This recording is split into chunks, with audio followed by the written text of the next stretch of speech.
ગોધરા પાલિકાના પ્રમુખ તરીકે જશોદાબેન પ્રજાપતિ, ગોધરા પાલિકાના ઉપપ્રમુખ તરીકે ઈશાન સોનીની વરણી કરવામાં આવી। કારોબારી અધ્યક્ષ તરીકે ડોક્ટર આનંદકુમાર ઘડિયાળી, શાસક પક્ષના નેતા તરીકે સંજય રાણાની વરણી કરાઈ। ગોધરા પાલિકાના દંડક તરીકે લાલાભાઈ ભીલની વરણી કરવામાં આવી।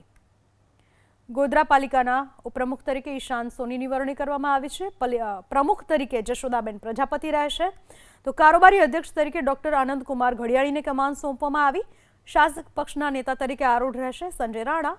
ગોધરા પાલિકાના દંડક તરીકે લાલાભાઈ ભીલની વરણી કરાઈ। કારોબારી અધ્યક્ષ તરીકે ડોક્ટર આનંદકુમાર ઘડિયાળી, શાસક પક્ષના નેતા તરીકે સંજય રાણાની વરણી કરાઈ। ગોધરા પાલિકાના દંડક તરીકે લાલાભાઈ ભીલની વરણી કરવામાં આવી। ગોધરા પાલિકાના ઉપપ્રમુખ તરીકે ઈશાન સોનીની વરણી કરવામાં આવી છે। પ્રમુખ તરીકે જશોદાબેન પ્રજાપતિ રહેશે, તો કારોબારી અધ્યક્ષ તરીકે ડોક્ટર આનંદકુમાર ઘડિયાળીને કમાન સોંપવામાં આવી। શાસક પક્ષના નેતા તરીકે આરૂઢ રહેશે સંજય રાણા।